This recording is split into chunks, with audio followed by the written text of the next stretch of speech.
Arsenal continue their title chase as they take on Bournemouth. Here are the managers. The closer we get, the relevance and the importance of the match increases, obviously, and tomorrow is a big day for us. The players know it, our supporters know it. It's 12:30 kickoff. It's an early kickoff, so get up early, have an early breakfast, bring your lunch, bring your dinner, how you say in England, and let's go all together for it because it has to be a big day. I think it's difficult to say a good moment. Never is a good moment to face these teams. They are so good that they are always very difficult to beat. No, I think the two defeats in the cup are a little bit different because they also changed a little bit the team. They kind of recovered the starting 11 against Sporting, and I think they had a massive win there away, last-minute winner. And I expect the best Arsenal, and they've lost, I think, one game at home. I think no, for sure they've lost against United only all the season. So it means you need something special to beat them. It's not, if we are good, it's not enough. We have to be really good. Yeah, very interesting point there from Raya about the Sporting game in midweek and how he's expecting the best Arsenal after those cup defeats, the back-to-back cup defeats. How important was that win in midweek, do you think? Oh, really important for the morale of the team. Back to the basics of being a terrific defensive team. I think to shut out Sporting Lisbon, as good as they have been in the Champions League at home, winning every single game before meeting Arsenal, again gives you a boost going into this game. And Iraola's right, they have to be near perfect to beat Arsenal on their own patch. Arteta was looking a bit relaxed, talking about bring your lunch and your dinner. And your breakfast, and bring everything, wasn't it? Well, you don't want everyone to bring everything because they won't be able to run around if they bring their lunch and dinner. But no, he was in a good spirit, so he's handling the pressure ever so well. I don't know, obviously, if they will when the game starts, but the way he's talking and the way he feels and he's happy, I do agree with Dino. I think the win in midweek was massive for Arsenal, even though I look at the game and think Sporting Lisbon were the better team. If it wasn't for David Raya, then I think Arsenal might have lost that. But what a big result that is. You talked earlier when we looked at Manchester City's remaining fixtures about, you see them winning every single game.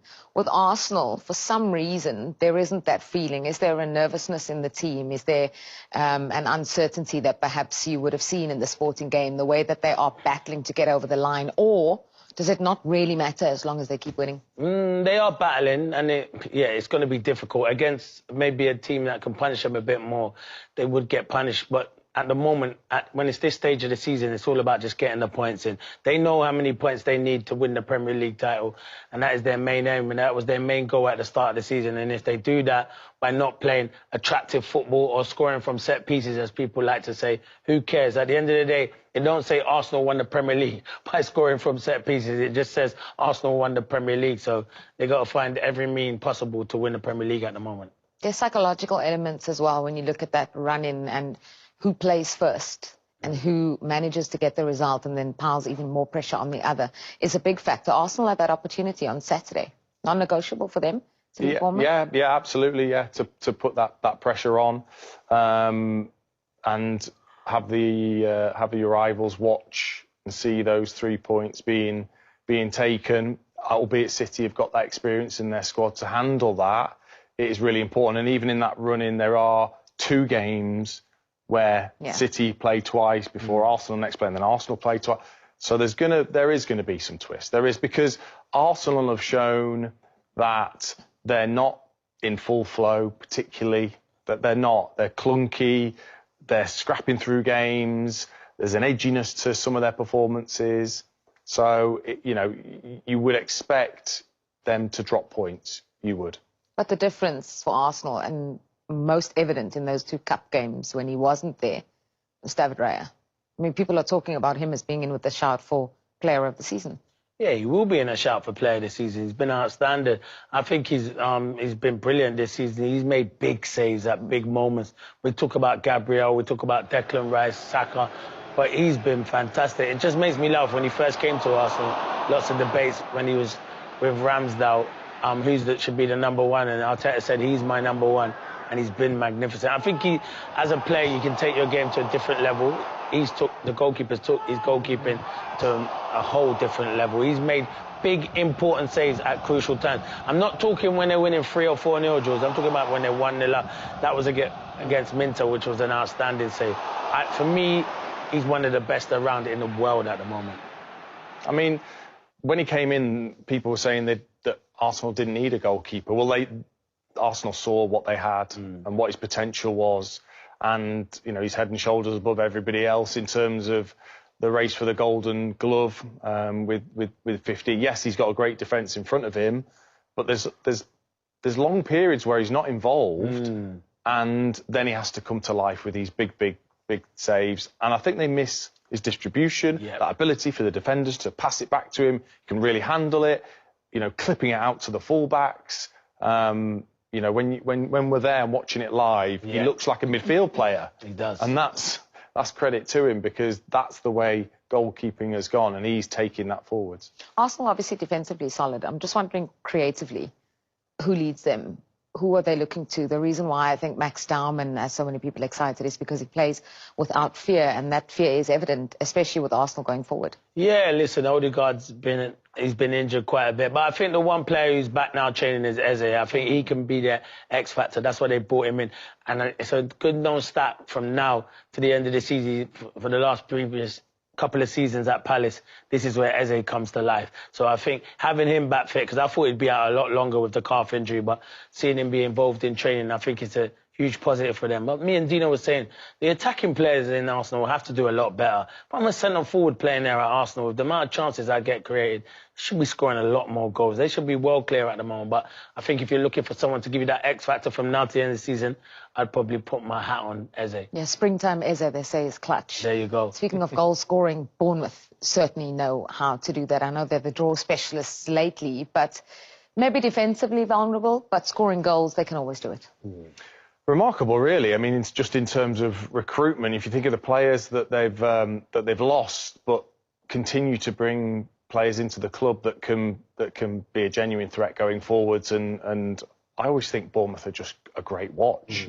They are, with those attacking players, but also defensively at times they can be really solid, and just a difficult team to face.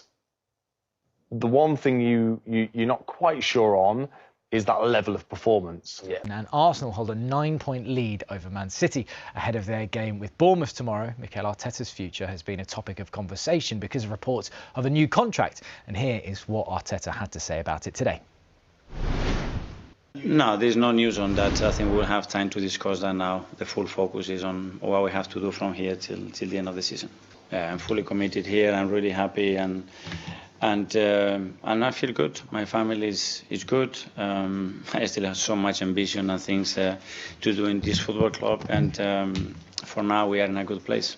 It's about the presence when you do on the day, give your very best, and feel that you are the person as well that can lead and inspire this group to achieve great things for the club. And at the moment I feel that way.